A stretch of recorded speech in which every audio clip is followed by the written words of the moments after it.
We are here to talk about the Game of Thrones season that was. Season 6 is in the books. I guess one last full spoiler warning for the entirety of Season 6, because we're going to talk about all of it. We're digging deep. We're digging deep. We're digging deep. We're going to also answer some of your questions, as promised, that we got to via the Twitter. We'll be layering them in as we go along. But yeah, so Season 6 is in the books. The end of this show is coming fast.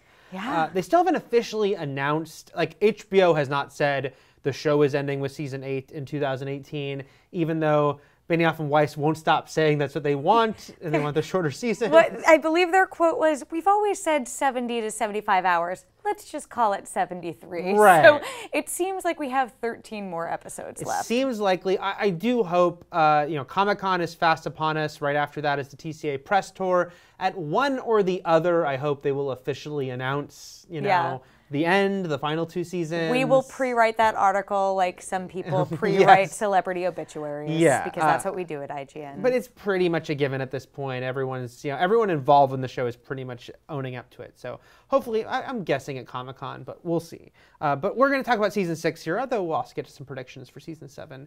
So Terry, huge Game of Thrones fan that you are. Yes. What are your overall thoughts on Season 6 now that you've let it simmer a week and a half or so? It's an interesting season for me because so much happened in this season. Right. I don't think that there has been a season that has just like so much compact plot development and answers and reveals and things happening. Dany flew to Westeros, or started her journey to Westeros. Yeah, I was going to say flew, but she was flying because she was on a dragon. Yes, she was. There were dragons, there was flight. But that's, it only took us 6 seasons, but it sort of zipped by this year.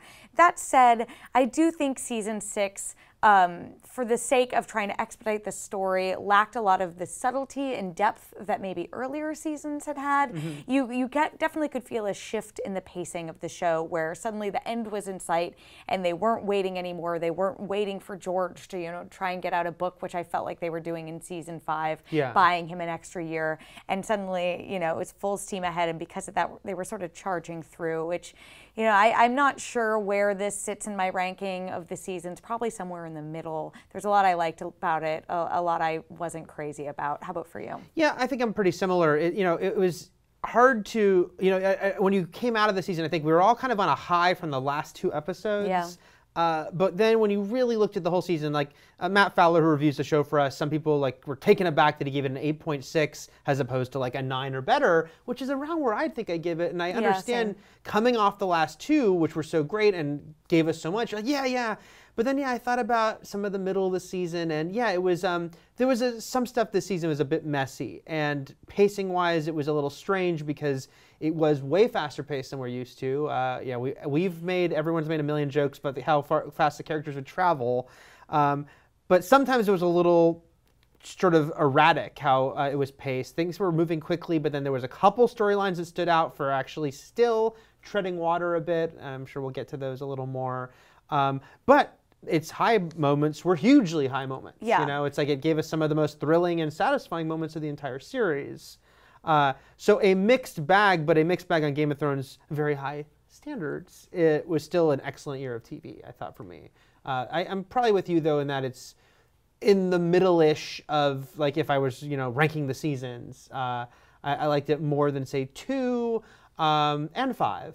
But I don't think it was as great as 3 and 4, which I think are sort of the high standard for the show. And I'm curious, it's funny, I read an article that was like, what should you be watching Sundays now that Game of Thrones is over? And I listed some other TV shows that are great shows and might fill that void. But a lot of people were like, no, I'm just going to go back and start at the beginning. Obviously, that's what you do during the Game of Thrones off season. And I'm curious if you're one of those, when you get to the point where you transition from Season 5 to Season 6, how does that flow together? Because to me, it feels like the pacing of the show changes so drastically that even if I was to go back and watch Season 6 from the beginning, it would move so quickly. But you go from a show that did spend 6 episodes for a character to get to point A to point B, and now it's happening, within an episode. So I'm very curious, whenever any of you get to that point, or, if I get to that point, what you think and how that feels as a viewer binging through, since so much serialized TV is meant to be binged now. And especially, like you kind of mentioned, but coming off of 5, which was, a season that I think a lot of people had some issues with and had a lot of storylines that really stuck out as like, oh, what is this taking too long? Even though, again, the show was deliberately paced always. But season 5, there was like, oh, what are we doing in Dorne still? Even this year, I was like, I know we only got 2 scenes, but what are we still doing in Dorne? But then, this season, it was like, whoa, they are in a hurry. And I think a lot of that is literal, as far as the end is in sight for them as showrunners. The fact that there were no more books and that there was no more waiting for books, since that was not going to happen, right? It's like, he's not getting them out in time. And that there was okay, we can go. There's no chains holding us anymore. Right, but it does make it a strange season in the whole of the show for that reason. Because I do think if eventually, I'm sure I will binge the whole series again. And I feel like this season will feel actually even odder. Not bad. Odder though, for that reason. Yes. It's like, damn, I mean, again, it is the reason we all joked about the teleportation and stuff is just when Theon is like, I'm gonna go back to my people, and like the next time we see him, he's made it. It's like, whoa, that's not Game of Thrones. The biggest question mark to me still, and I want someone on the show to come out and like do an infographic of the finale timeline. Yeah. Because how did Varys get from Dorne back to Dany's ship wearing the same outfit in like a 5-minute time span? I get that there probably was a time jump. Sure. But I was like, what? So yeah, it's moments like that where, again, we would have waited an entire season and had Varys be off screen doing whatever he's doing and then pop up again at the end. And here it happened in like the 3rd act of the finale. Yeah. Meanwhile, though, it's like, you can see the show is benefiting probably from an increased budget. HBO, this is a hit show, and HBO can, spend more money on it. The spectacle of this season was incredible, and it still offers these moments that just don't feel like anything else on TV, and make it just such a standout program that, I think, we both have some issues with the season, but overall I would still say, like, this was great TV, Yeah, it definitely was one of my favorite seasons, and I think, if you've watched every episode of Dragons on the Wall up until this point, you can see I'm in too deep on this show. like I'm very invested. We're gonna have an intervention. Yeah, but I don't know what I'm gonna do when the show ends. But it's gonna be really sad. I'm gonna keep recording like future episodes of Dragons on the Wall with no episodes, just making it up. That being based said, on fanfic. Yeah, just based on fanfic that I've written about Dany and Yara. But that being said, like I grew up a huge fan of fantasy, and just seeing, like you said, the spectacle that they brought to life, they really just nailed the dragons this season. And Miguel Sapochnik, the director of the final 2 episodes, was talking about, like, how do we get the scale of them right? Oh, we constantly have them out of the frame. They're so big, they can't fit in the frame. And I think scenes like that, we had to wait for it, but the siege at Meereen just looked amazing. Yeah. The choreography at the Battle of the Bastards was phenomenal. And even the little things, like the little touches, like finally adding these like painted whatever they looked like they were of the various castles and keeps that we were going to sort of establish these different locations, Horns Hill and River Run and everything like that. It was just those moments that did elevate this season for me. It was really only some parts of the writing that I found came up a bit lacking. Yeah, I think on a production level, what they were accomplishing was sort of top-notch the entire season. I do think sometimes the writing was maybe taking a little bit of shortcuts that we weren't used to on this show that made some storylines be like, that doesn't quite sit right for me. But when they nailed it, they nailed it. Yeah. Those are overall thoughts on the season. What did you think? And where would you rank it sort of in the scope of the season so far? Is it in the middle? Is your favorite season? I've seen some people say it, but I do wonder if they'd really think that in a few months. Go back and watch them all. Go back and watch them all. Really let us know in the comments. Let us do our first reader question from Zombrie _03K64. She asks, so my biggest question, was it Arya making googly eyes at Jaime to lure him away? This is a season finale question. the best answer is that yes, it totally was. Yes. And Braun checking her out too, and right? Braun checking her out too, which I don't know, like that, Braun, get your eyes back in your head. And it's interesting, and I'm blanking on whether this was the director who answered this question or whether it might have been Dan and David actually, who said that it looks like Arya is making googly eyes at Jaime, but she's actually sizing him up because she's like, you're a Lannister. It's because of you that all this stuff happened. He's the one who pushed Bran out the window, though I'm not sure. She has no reason to care about Jaime. Right, yeah. but they confirmed that the look that she's giving them, he's taking it as like, oh, they're making googly eyes, but she's literally thinking, should I kill you? And because of how he responds to her, she's like, no, I'm going to stick to my mission, which is crazy because you watch that the first time, and I don't even know what I was thinking, but I just assumed that she like swapped places with her or something like that. I'm assuming that how she got that face wasn't that she took it from the House of Black and White, but that she now knows if you kill someone and you take their, I don't know, that's sort of my assumption and theory about that. But do you think she killed this girl? Did this girl deserve to be killed? I don't know. She had to get the job done. She had to kill Walder Frey. That was, hey, listen, she also was busy baking pies, so maybe the girl taught her how to bake pies. She killed her, took her face. Right. Anyway, lots happened off screen. What do you think about this whole idea, though, that was Arya? Did you realize? I didn't realize in the moment, and then afterwards everyone was talking about it. I was like, oh yeah, it totally was. I just think it's fun. It won't stop some people from making some weird Tumblr pages, I'm sure. Jaime and Arya strangeness, sometimes Braun mixed in, which of course is bizarre when you think about it. Now I'm thinking about that, and I wish that I was not. You can't stop it. You can't stop the internet. But it's just so it's kind of twisted fun, right? Knowing who Arya is on the show, and the fact that they were like being flirty with her, especially given why she was there, what her actual purpose was. So I think that's just a little twisted, That's some nice subtlety, going back to my thing about saying it was lacking subtlety. That's a good piece of subtlety and something we enjoy. When you go back and you have a repeated viewing, you have a little bit more depth to what you're seeing. Yeah. So which we love. More of that, please. Yes, that was Game of Thrones gods. That was super fun. So let's talk about another thing about this season. And of course, we were talking about a lot of these things along the way, but I want to, in the scope of things, talk about the fact that this season felt in some ways un-Game of Thrones-like. And there were a few reasons that was. One was the question of it simply being happier than usual. Again, I know it's all relative because we can name a ton of miserable things that happen and unhappy events and characters we like dying, but for a season of Game of Thrones, there was a lot of upbeat stuff happening this year. And then the other, of course, was the predictable nature of the story, which again, this show has this big onus of the fact that it's based on books, that some of which have been out since the early 90s, people. So people have been theorizing about this for 23 years or so. And so now they were delivering on a lot of these. And again, it was a strange situation because they're delivering in the show before the books get to these things. And a lot of times it was the most common theory was the one.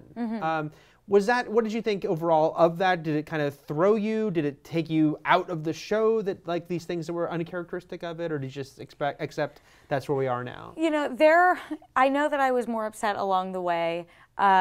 Looking back, things like The Hound, it was such a fun piece to find in George's writing that when the show just lay it out there, I thought that was a little bit of a letdown that he was alive. They're like, oh yeah, he fully is. And what they did with Brother Ray. I mean, it's hard for me not to compare it to the books because that is what they're based on. But you're right. I think a big shift is that it's just moved past the books and they're doing things their own way. And I will argue that a lot of the best parts of Game of Thrones, the show, come straight from George, all the way down to, I think, the Hodor death and Hold the Door reveal was one of the biggest and best payoffs, I think, this season, and one of the biggest surprises, and that Dan and David have confirmed comes straight from George. I think that you're right. Some of the things they sort of cut corners on felt like it was dropping the ball and wasn't as interesting, and that they had to do it simply for time. But there also were some things that were just on the show that we didn't really have a lot telegraphed to us, like Cersei blowing up King's Landing. And by the way, because I got so much flack for it, George R. R. Martin pronounces Cersei. And years ago, I started pronouncing it that way. I got so much flack for it. And even if you watch the show, the actors and everyone else, they say Cersei in their British accents, not Cersei. So, sorry, that was an aside. I had to get that out there. That being said, yeah, the wildfire in King's Landing, I loved, and that was something that, you know, was so well established this season. It does feel different, though, for me. And I think this is, you know, a little bit of a spoiler warning, but we had the Tower of Joy be a big moment. We got half of it in the finale. And this is the current thing I'm annoyed at, but this sort of sums up the season to me, is they went and confirmed the other half in an infographic on makinggameofthrones.com. And I was like, come on, like these are big moments that even if everyone assumes it, you want it to be dealt with some sort of like grace, and the reason why people care is because they were set up so well. And so to sort of drop the ball on the execution, especially when you're passing the books and spoiling some of these things for people who, you know, have been waiting for it, like you said, for decades, is a little bit of a letdown. Yeah, so we should clarify that, like, since we recorded The Last Dragons, the fact that Rhaegar is Jon's father was just confirmed on an official infograph online, which is kind of a strange way to confirm. Still, I'm big a little blood. salty. Yeah, but I will say it's one of those things where it's almost Game of Thrones, both the books and the series had raised the bar so high for shocks, right? I mean, from obviously Ned dying being the first, like, oh my God, just didn't see that coming because that's not dramatically what we expect, right? And then a lot of them since. But that being said, there is something to be said for paying things off in a satisfying nature. So yes, Jon's parents were the most common theory. Yeah. And cold hands was the most common theory. We think that's the books. That's like one of those murky ones a little bit. But a lot of times you just have to think about, we joked with the Rhaegar death, not death, with the reveal when they didn't say the name on the show. We're like, well, at this point, if it's not him, that would be kind of ridiculous, right? Because then you'd be sort of pulling something out randomly that would be really hard to reconcile. So I think it's one of those things where even when the books, if the books had come out before these seasons, we still have to accept that these people have guessed it because, again, they had decades, and then they had the internet where people could share their theories, which only makes it harder to, you know, to come up with something that no one's going to guess. And it's a story that's so layered, right? That part of the fun, I think, even for people watching on the show, is to try and figure things out before they happen. And the second you have a big question mark, like, oh, who's Jon Snow's mother? You want to figure it out. And the show did a great job layering in hints throughout the seasons, just like the books did. It's when, you know, the show doesn't have time to pay off some of those things that it gets disappointed, or you're right, when, you know, we've spent so much time thinking about them and you think that they're worth more weight than they are, and they don't always get that. Right. But I guess my main thing there is that predictable doesn't, in and of itself, isn't bad if it makes sense story-wise. I guess that is why I share in your frustration about the Rhaegar reveal not being revealed off the show, though, is like, just do it, people. Like, you know, give us all the info. I just wonder if there was like a disconnect, or, you know, but I feel like that was intended to come out that way because they promoted it on Facebook. They're like, here's Jon Snow, how Jon Snow connects to Daenerys or whatever. And then they also advertised it like that in the blog. They're like, oh, and here's your proof that, like, Rhaegar is Jon's father. And you'd think, you know, you intentionally only give the half of it. You think that they're saving it so it could get this big explanation or something on the show for the other half. So that was a little bit of a disappointment. And when we were talking about it with the Hound in particular, about whether, you know, so many people predicted this and it was a little bit of a letdown when it happened, I didn't think the Tower of Joy was a letdown. I think it's all in the execution, which we're sort of saying over and over again. But I want to go back to that because we got a lot of flack for that, because we've also predicted a lot. And it's, you know, you think you have some portion of the big picture, but you want the execution to further that and to explain to you, why is this so important? And I think with the Hound still, why is he back? You know, it's really cool that he is back. It's really cool that he's teamed up with the Brotherhood Without Banners. But you know, you want to have a little bit more of that understanding of that, even if you don't know what his bigger purpose is, that he has a bigger purpose. So I think that was sort of the fine line there for me. I will say, on the subject of sort of the happier things or more triumphant things for good people happening this season, in a way, that was Game of Thrones being subversive to themselves, Yeah. you know? Because, and that is the thing. That's like, the, you know, going back again to one of the big moments of the season, which was Sansa and Jon, their big reunion. I fully expected, because Jon was getting ready to leave, like, oh, That they were gonna another just near miss each miss, other, you yeah. know? So it was at that point, because that had kind of become Game of Thrones' thing, right? Like Yeah. these near misses. So then they see each other, and I actually think it makes it even more impactful, because that's not what Game of Thrones does. And then I will say, because there are a couple storylines, you know, that I feel really dragged. And, you know, we've talked about Braavos, the fact that it was 2 full seasons of Arya and Braavos, that the, you know, sum total of is she can kill better. Don't know if they needed 2 on-screen seasons of that. And even King's Landing, which ended so strong, but for a lot of the season was like another year of the Sparrows in control. People moving chess pieces around and Yeah, not a lot of actually people doing in anything. cells and Yeah. leaving cells. So that being said, that's why I was so thrilled when Dany's story, which kind of began very frustrating, right? Like, oh, she's back with the Dothraki. She's back in sort of a bad place, you know, after having some moments of triumph. That's why it was so exciting when I think it was the 4th episode where she turned the tables on them, because I had expected the rest of this, or a lot of the season might be her back with Same. them. And so instead, no, she totally, you know, kicked ass and got a big, cool naked fire scene. You know, so All Amelia too. all Amelia, Kudos to as she's her. proud to say, Yeah. there was no body double. Yeah, I just think that this season, yeah, it almost became the Game of Thrones after so many years of the subversive thing being we're going to always have a terrible thing happen.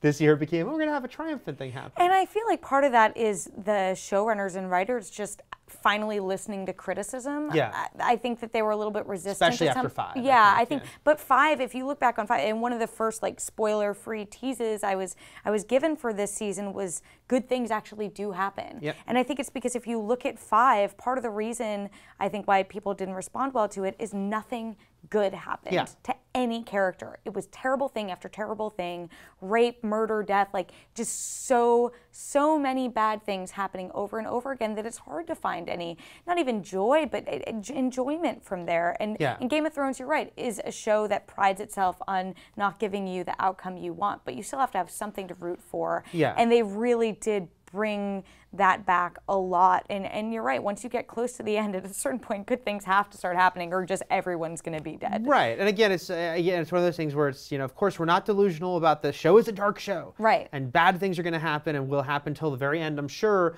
But yeah, season 5 I think was a tipping point for people because not only had it happened for 5 years, but also that season did sort of traffic more than ever in just bad things Yes. happening. And at a certain point, it's not even interesting dramatically, right? It stops. You start to become dull to it. Yeah. And so, yeah, this season took a flip to the other side. It felt jarring at times because it's like, this isn't my Game of Thrones. Yeah. Like, all these happy things are happening to people I like. But I ultimately think it was kind of a cool way to go with it. Yes, I agree. Let us take another question from R. Kieslin. I might not be pronouncing that right. I'm sorry, R. Kieslin. Actually, we have back-to-back questions here because they're on the same topic. Jon isn't necessarily a bastard. Rhaegar and Lyanna could have been married. Maybe Benjen was the witness. And our friend Zombri_03K64 from earlier, she also asked, she mentioned they say Jon is still a bastard, but it was very common for Targaryens to have multiple wives.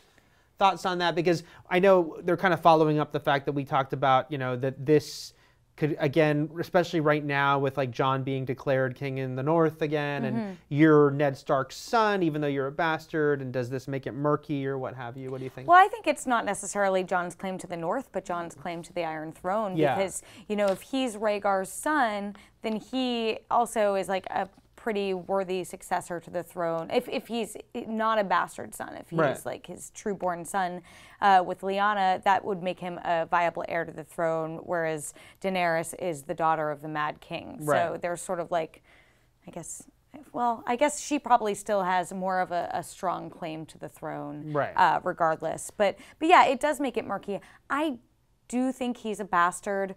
The theory of how Rhaegar and Lyanna came together that I've come to treasure and hold dear to my heart does not involve marriage, but definitely a viable option that, you know, Benjen wouldn't have been there, but it could have been like Arthur Dayne or Howland Reed or whoever, someone.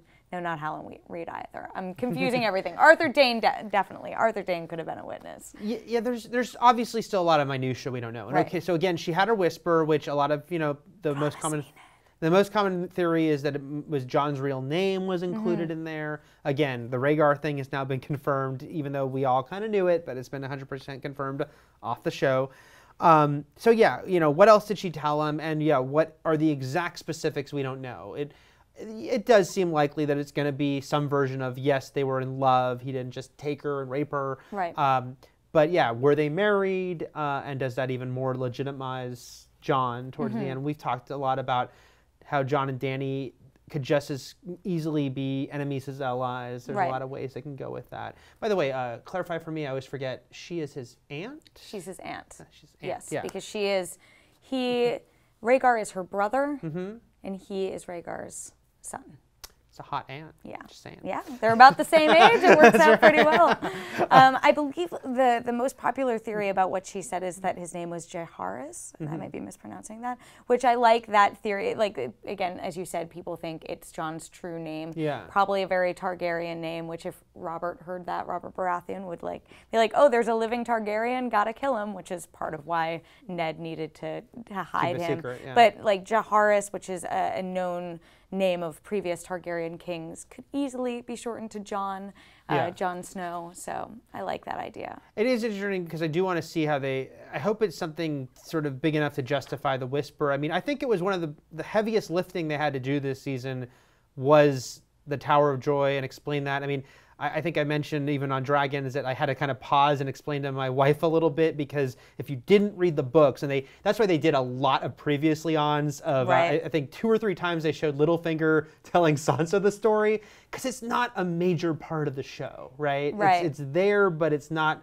it's easy to overlook it. And it's interesting because they did put it in the pilot, like when Robert Right. Baratheon shows up to King's Landing before he can even do anything. He's like, Ned, take me down to the crypt so I can see your sister, and he Yeah. leaves a feather and all that stuff. So it's definitely well established, but something you easily could gloss over for the sake of all the other plot lines it was serving. I mean, everyone jokes, and there's a lot of like funny articles and things about asking people the names of the characters in Game of Thrones, because there's so many. So those are the ones that are alive and we've seen in the present, much Right. less the that statue of the dead lady. Yeah. Remember her too. How could you not remember? Right. So there's a lot going on there, and that's why I don't envy Benioff and Weiss a lot. With what it did. That's why this is such an accomplishment, I think. 'Cause Yes. There's a lot to deal with there. So let me ask you. Let's go into some of the sort of specifics of this season. Looking back at season 6, who was your favorite character this season? It's okay.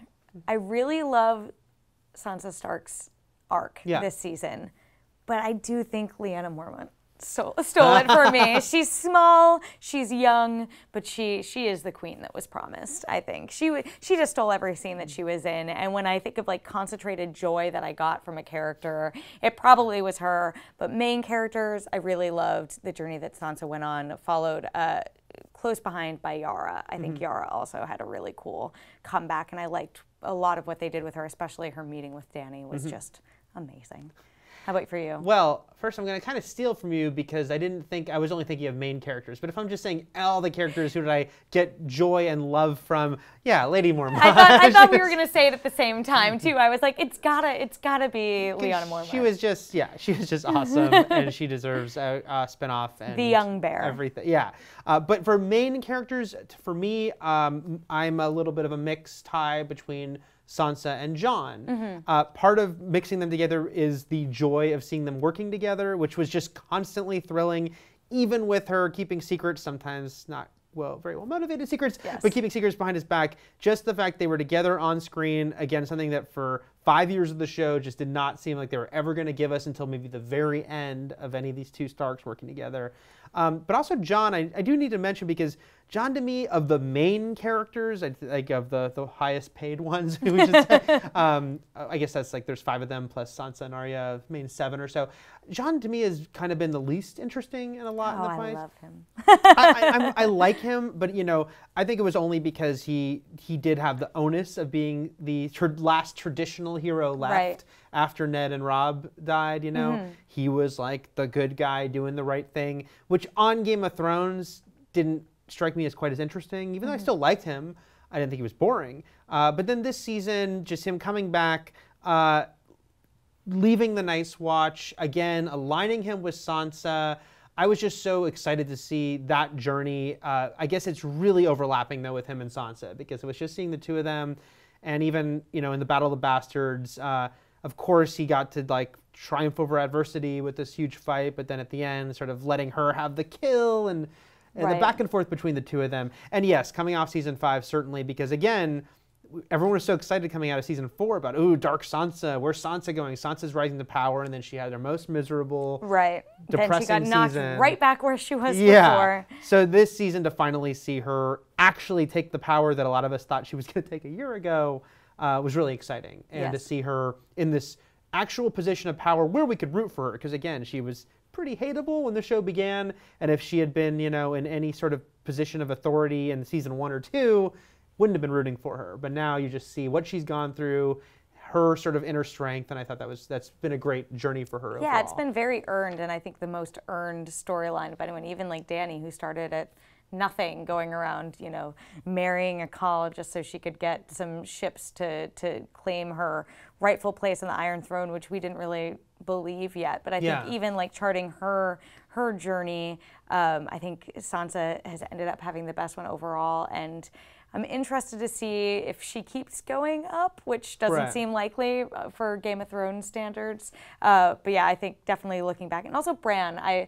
Bran has quickly become the Stark I think is the most interesting. A lot of people don't like his storyline, but I think there's just so much juicy stuff there that we can dive into, and we got to see a lot of it this season with him going into the past and playing around. Again, I started off by saying that this season wasn't subtle, but it is the subtle things like the vision he had of all the wildfire under King's Landing and Jaime killing the Mad King, and we now know that was not exactly what we thought it was. It was seeing the future, and it's causing people to speculate, oh, did Jaime actually kill the Mad King in that vision, or was he killing Cersei, or whatever. So yeah, I think that he is third then for me, or fourth, I don't even know. I have a lot of favorite third characters. might be, even though I guess he didn't have a ton to do towards the end, but I do love Davos, which is funny because I guess Davos in a way is also like one of the last noblemen alive, which keeps making me think something terrible. I was so convinced he wasn't going to survive Battle of the Bastards, but then I guess he and Tormund, you had death wishes for both of them. I figured they both couldn't make it out, but I guess Davos still had to find out about Shireen. But there's something about Davos, and I think a lot of it has to do with the performance, but like, you know, the quiet nobility about him.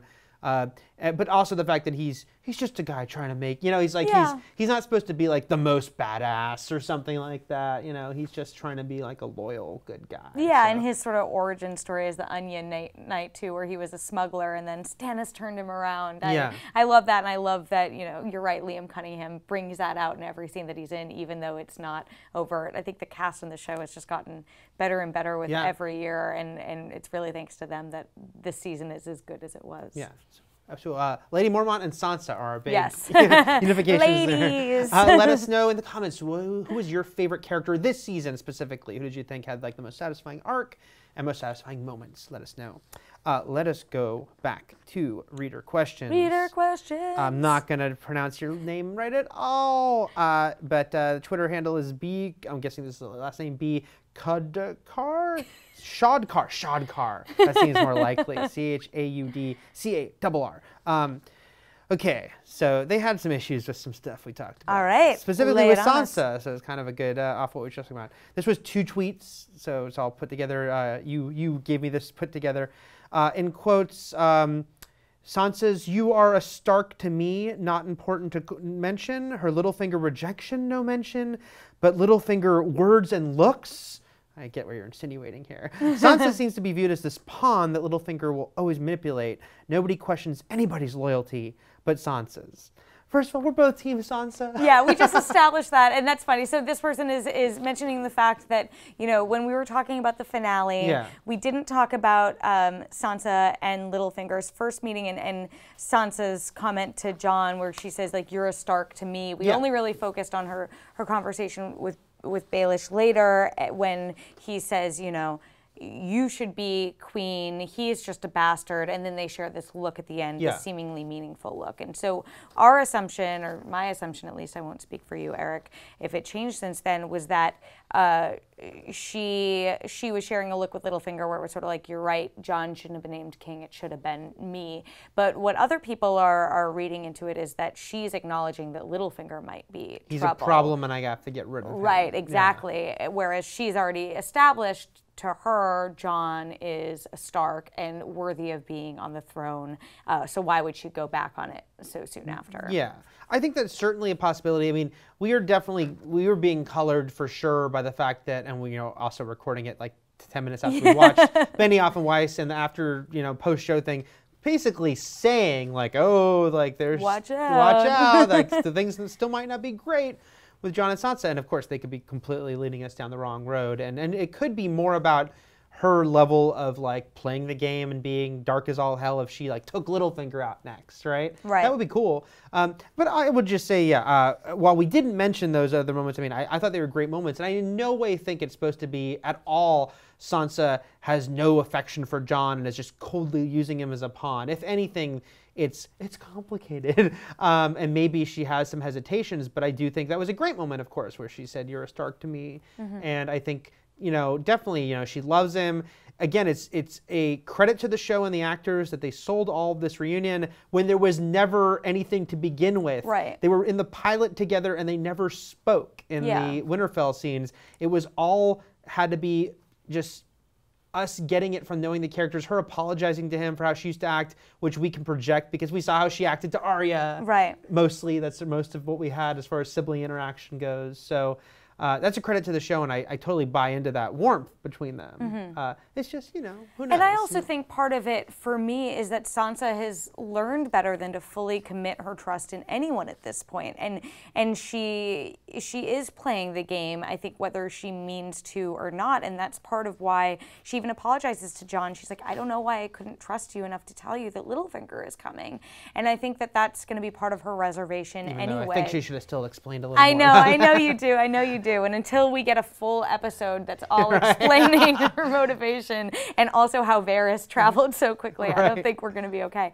But yeah, so I do think that there is some reservation, for all. I feel like any person has said something to someone's face, but in the back of their mind thought things were going to go another way, and then when they did, been like, oh.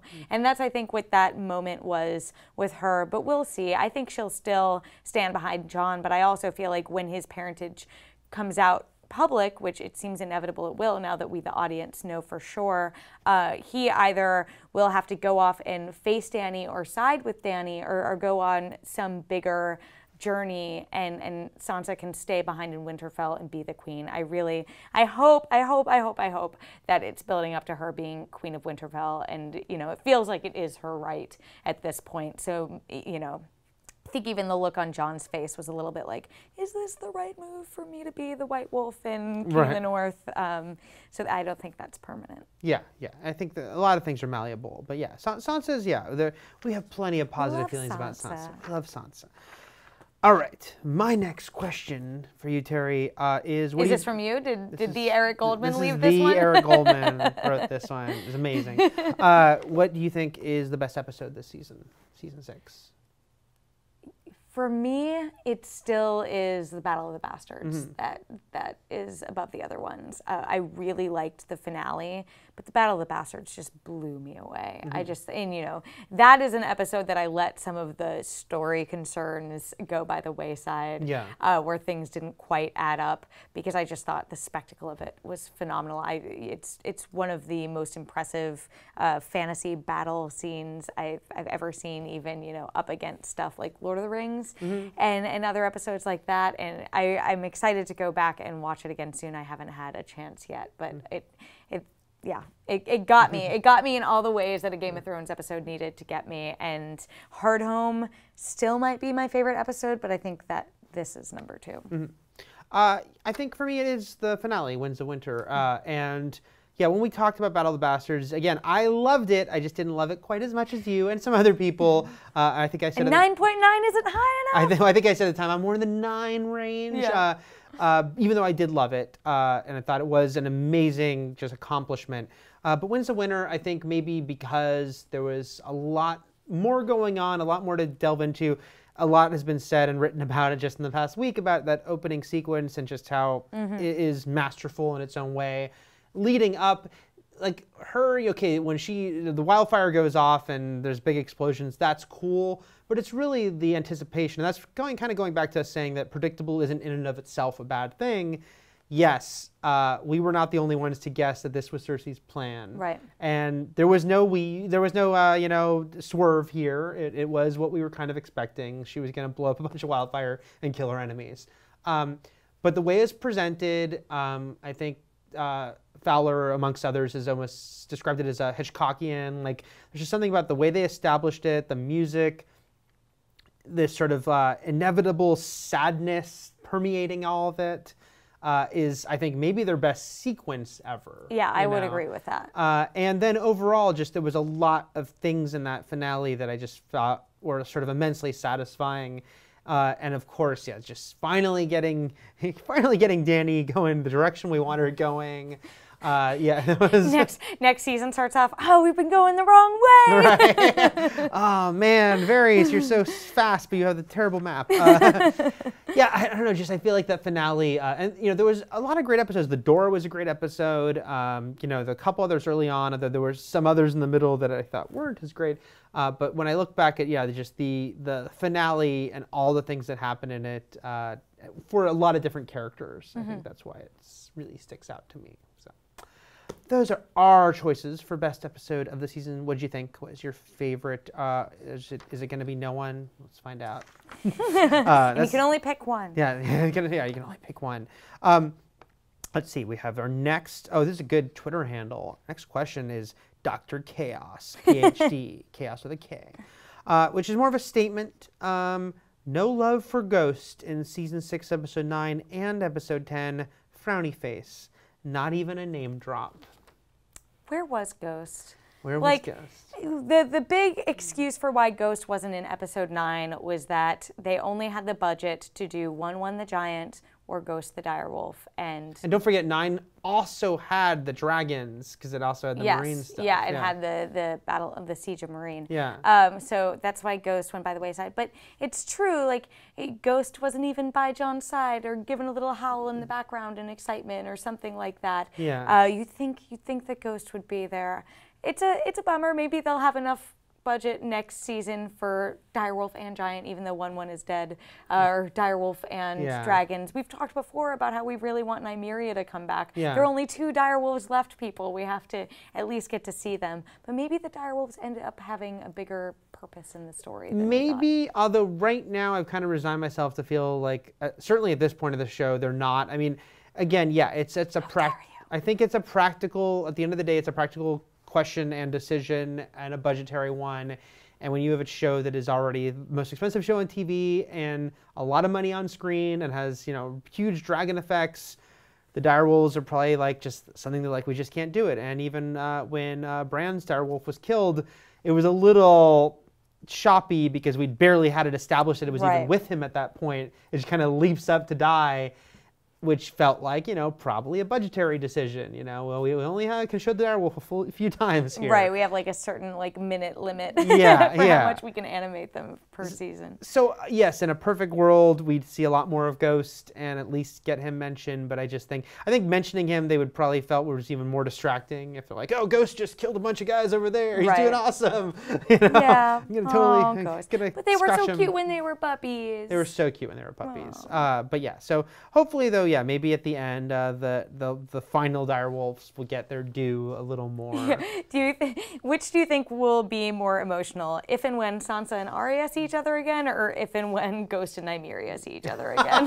That needs like a full slow motion. I know, like pop running song, towards each other, licking each other's faces. Yeah, that will be my season 8 or 9 fan fiction when I need to continue. That's your doing, Tumblr. Yeah, that's my Tumblr. Direwolves licking each other's faces. .tumblr.com. There you go. Get on that. All right. Now let us go back to saying bad things. 'Cause Yes, bad we're things. gonna talk We haven't about said enough. our least favorite episode. I kind of tipped the hat to mine already when we were talking about our favorite at the very end there. Is it No One? It's No One. It's No One for me too. Yay! All you No One fans can come after us together. Right. We were talking about how I felt like people who were saying, and again, I'm not saying, some people might honestly think that this season was the best season of the show, a 10, but I felt like a lot of people, especially looking at the comments on Matt's season review, were coming off the high of those last 2 episodes. Because then I thought, but episode 8 was, I thought, their worst episode ever. Certainly amongst their worst 7 episodes. and 8 I did not They're love. not good. Yeah, sorry, Mark Mylod, By who the directed standards both of the them. show, again, I know they're not terrible TV, right? They're not like artistically empty, But by Game of Thrones standards, there was a lot of issues with those episodes, especially I thought with No One. And I almost feel like those were the 2 episodes where, you look at the season as a whole, and HBO does not talk about budget for specific episodes, or really budget at all. But Yeah. you get the sense that HBO allots Game of Thrones with a certain amount of, $100 million, Yep. and they say, spend this how you will.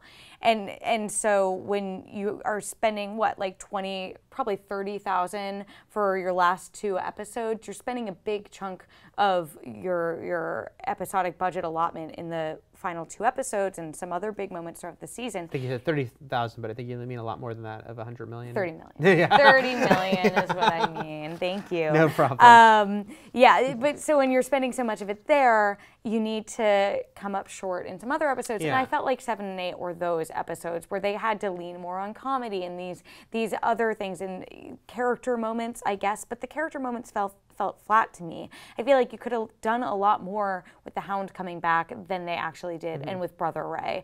And same with like the Tyrion scenes, when I did like that joke scene that we had with them, but even then it just, in the scheme of things, it just felt out of place. Yeah, so No One was 8. I'm forgetting the title of 7. The Broken Man. The Broken Man. I guess they are kind of 1-2 punch, because some of the things that I had a real issue with No One were basically just confirming things from The Broken Man. Like, it was in the end of The Broken Man where Arya is completely caught unawares by the waif at a time when her defenses should be up more than ever. Right. We all knew. We're like, you're waiting one more night to get on this boat. Obviously, the Faceless Men are going to kill you. Yeah, and it was funny because that was like when there was that week where so many people had elaborate theories to explain Arya. Yeah, explain away the lack of logic there. And then you begin No One, and it's like, nope, she just completely was behaving very out of character there. But I guess No One even more bothers me because, like, for instance, The Broken Man then is when the Blackfish came back, had some cool stuff. It's like, oh, this is cool. And then, just see, that felt ultimately, again, like that storyline, having Jaime on camera deal with the Blackfish. I don't know if we even needed that ultimately. There were some good scenes, both for Jaime and the Blackfish, but and Brienne, and, a lot of characters, and Pod and Bronn. but it still felt, it felt like kind of moving in place. We need all these characters to be away from other places so they can't be involved in battles or conflict. And so we're going to kind of have this situation happen that will then be diffused and really set everything back. The status quo will be restored pretty much, but we've kept them busy for a couple episodes. And it just, there was stuff like that just really stuck out to me. So so No One takes the brunt of that, but The Broken Man too. Unfortunately, I think that was the weak part of the season. I have a feeling a lot of people would agree with us, even the people who love this season. But I'm still curious. So, what is your least favorite episode of season 6 of Game of Thrones, or were they all perfect 10s? Or were we completely wrong and were Battle of the Bastards and the Winds of Winter the worst episodes, and No One and the Broken Man the best episodes? You let us know and you argue it well. That's right. All right, next reader question. From Trevor WL asks, if Dornish ships are already in Dany's fleet, wouldn't it be more likely that she is heading straight to King's Landing? I think that's because we mentioned like, oh, maybe she's stopping at Dorne along the way. Right. Yeah. And again, that was part of the issue of recording right after we watched the Immediately episode after, because yeah. a lot of people did screenshot her fleet, and you can see ships from Highgarden and ships from Sunspear, Dorne, in Dany's fleet. So yeah, it does seem like part of that time jump that I talked about earlier, where the chronology just was sped up, means that Dany is heading straight to King's Landing. Do you think that she goes straight to the capital, or do you think she goes somewhere else? I don't know if she goes somewhere else. I do think that there's still the Euron question. I still could see there being conflict along the way. Like, she might be heading straight there, but I could still see like there's something to deal with along the way first. I certainly at this point of the show, it's not going to take as long as it used to take. You know, maybe it's a couple episodes. You know, I wonder if it's a much happier situation, but if when will Dany get to King's Landing is the when will Jon Snow be resurrected question of this year. And I definitely expected that, you know, if Jon Snow was resurrected, which was the popular theory and the one that I believe. Most of us believe. Yeah, at some point. I thought it was going to happen like episode 7, and Yeah. it happened in episode 2. And we were thinking, oh, well, it's going to be a while until Dany gets to Westeros. What if it happens in like the premiere? Yeah. It at this point of the show, suddenly it seems much more viable. Right? You don't want a character like Daenerys Targaryen, who we've been following from the beginning, who we've been waiting to get to Westeros since the beginning, only get like the final season to be there. So I think 13 episodes of her in Westeros and seeing what goes on, and we also have the White Walkers to deal with. That sounds like a good amount of time to me. Yeah, I still think it could be maybe a couple episodes, just mostly the Euron thing. I think he could be like one... A rogue agent. One thing to deal with along the way, but I think it's going to be sooner than later, especially if there's only 7 episodes next year. Yeah, she'll be there by 3, I'd say. That's my, all right. That's my guess. Okay, so we're not going to do a reader email right before this next one, because I do want to ask... the most impactful death of the season. What do you think is the most impactful death? Hodor. Again, it's Game of Thrones. Yeah, it's Hodor. What? Well, I guess Tommen, Summer. What were some other big? Oh, well, I'm saying that there were so many deaths this season that clearly I've already glossed over. I guess there was everything at the Sept of Baelor. We had a lot of deaths at the beginning of people we didn't like, but I think Hodor takes the cake. Such a good death with such a good story around it. Hodor's death is I say simple, and I don't mean it in the way it sounds like. That's the simple answer, because as far as like, it's the one where you just felt it the most, because it was on its own. It was such an important scene. It was this big reveal mixed in with his death, and it made everything this tragedy in its entirety of his life. And the fact that they were taking a character that was kind of a peripheral, lovable, but not crucial character, and kind of giving him such a important moment as his final moment. So that one, that's what wins, dark use of that word, wins for me. Although the character I will miss the most is Marjorie. Again, she died when like 10 characters of importance died at once. But I actually really liked what Marjorie brought to the show. When I think about, again, it's the Game of Thrones. Everyone's playing this game. And when you look back she was a master manipulator. She was a schemer, but in a really cool, interesting way. And so that's a character who, like, the more I thought about, like, oh, I'm going to miss Marjorie. Well, I'm going to give one of those shout outs to my honorable mention is an unexpected one, but I'm going to miss Ramsay Bolton in my own way. And it was funny, I did an interview with the actor who plays Ramsay, Ewan Rion, and I told him in it, I was like, I always had a soft spot for your version of Ramsay. It's not that I like Ramsay, but I really thought it was so interesting how Ewan played him. And there were actually a lot of commenters too who said, they're like, you know what, he deserved to die, he had to die. But Ewan took a character that could have been very cartoony, very mustache twirly, and made him interesting in every scene that he was in.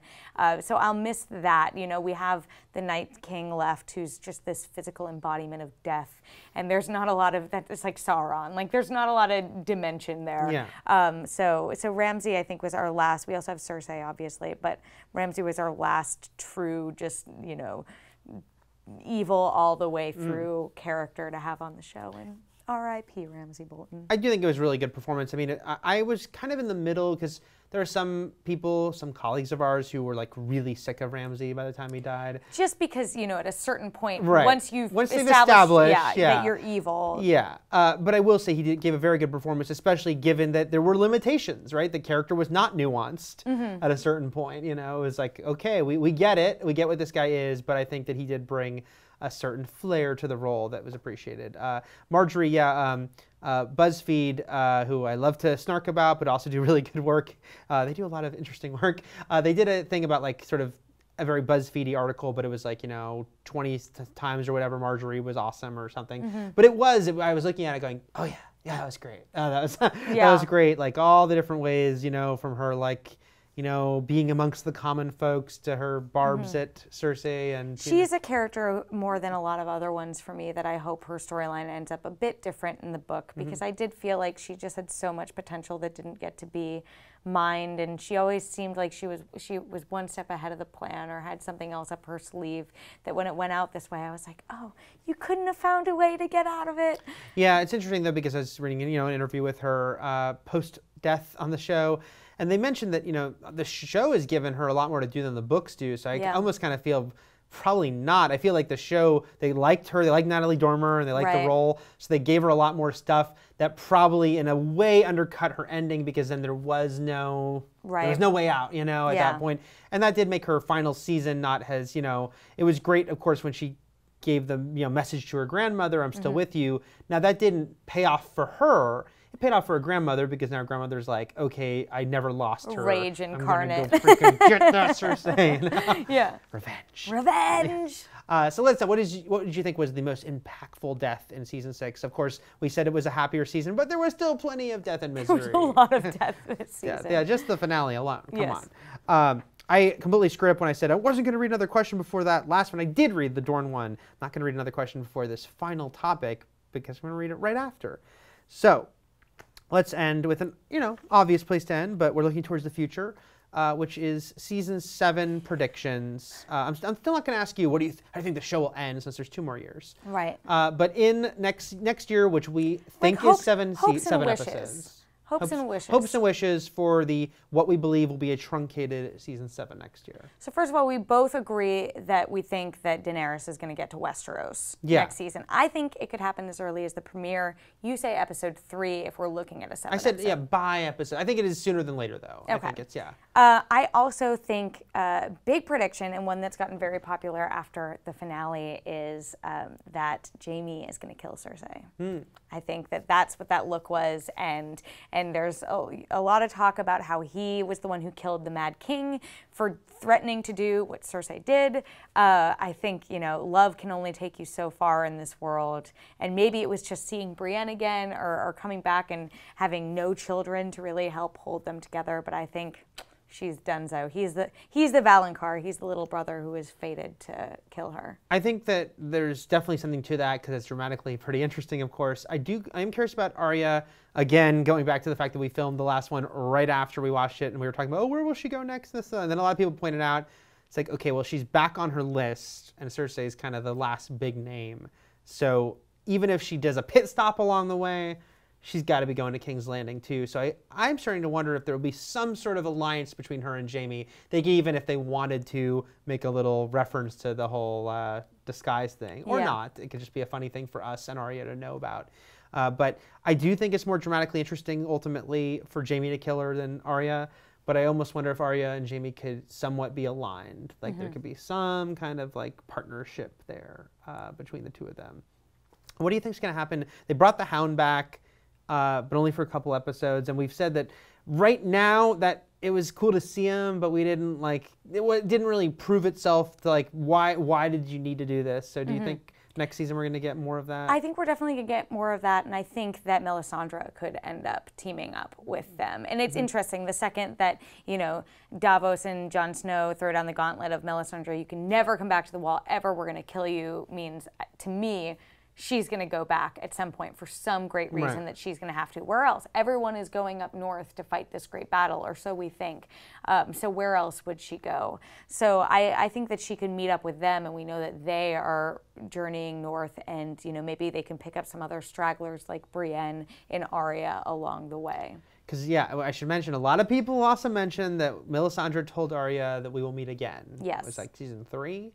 And you feel like they have to pay off on that. And that could mean along the way, but it could also mean could somehow Melisandre end up in King's Landing too. I do think, we had talked about how we thought they were maybe done with King's Landing this season, and they're not, because Cersei didn't burn the place to the ground. She burned parts of it to the ground.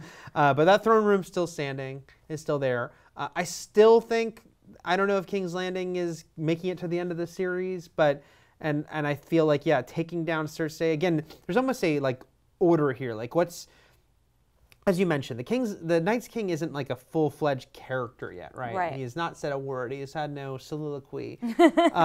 Is he our final boss? Or is it more dramatically interesting if it's Cersei in some way? I think he is the final boss, and a big prediction that I have is that the White Walkers come through the wall. Whether that means the wall comes down, I'm not fully on board with that theory, but I know it's a very popular one that the wall will come down at some point. I think they're getting into Westeros by the end of this season. I thought it could have been this past season, season 6. I definitely think it's going to be season 7, and that they're going to force that threat to be the most immediate threat. Yeah, I think I sometimes mix up what would we talk about at our desks versus sitting here talking about it. But yeah, I do feel like season 7, again, because it's the penultimate season, ending with they're here, the total swarming of, whether it's physically taking down the wall or going over it. Yeah, I think that's going to be the ending. So I do think that, yeah, maybe Cersei has to sort of be dealt with by the end and sort of wrap up. I think she does not stay on the Iron Throne through the end of this season, for sure. And I also think that Jon does not stay King of the North. You don't think that? I think he, I don't know. I feel like he might. I agree with you that I don't know if he's going to survive till the end of this series, but I think he might be King of the North a little longer. But I think it was even Lena Headey who was kind of like, she's not lasting long on, this, on this throne. Yeah. Do you think we go back to Dorne next season, or do you think now that the last 3 people? I don't think we're physically going into Dorne. I think we might still see those characters, they could just as easy be on one of those ships. If Varys is there in his same outfit, they could just pop up.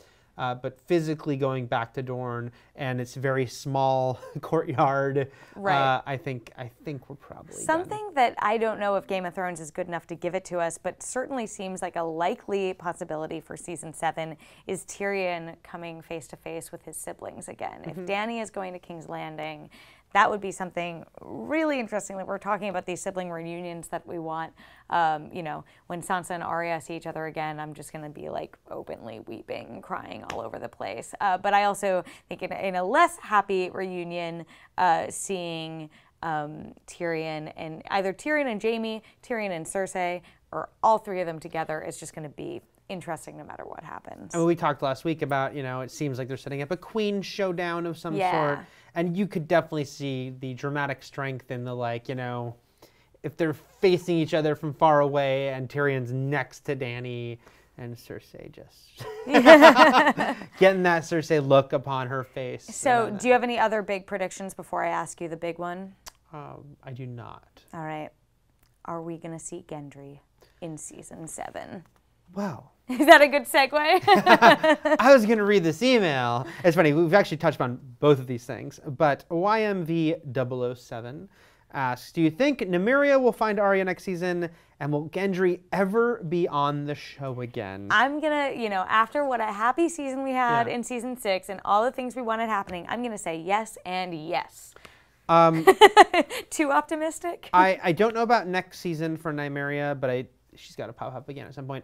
And Gendry, again, because the question is, will we ever see him again? For sure. It would be shocking and bizarre if he never showed up again. There are some characters who can filter away and never come back, but when you're like Robert Baratheon's last surviving son, and you had Melisandre do this whole weird thing to you, like there's too much importance to who he is in the bloodline and everything, especially where there's bastards involved already. I just imagine that like we never get that resolved on the show, and so many people have an upwards. Like when Lost did that little epilogue on the DVD that like answered like 15 other questions. Stuff, yeah. Or when they were like, who was delivering the Dharma packages, and we find that out. I imagine like a little one of those, except for Gendry. Yeah. Still rolling. Here I am. Yeah. I think Gendry's gonna pop up by the end of the show. Maybe not next season. And yeah, same for Nymeria. Like again, you know, she's out there, and it would be so bizarre to not deal with her again. Yeah. Again, with only 7 episodes, I don't know if next season's the season.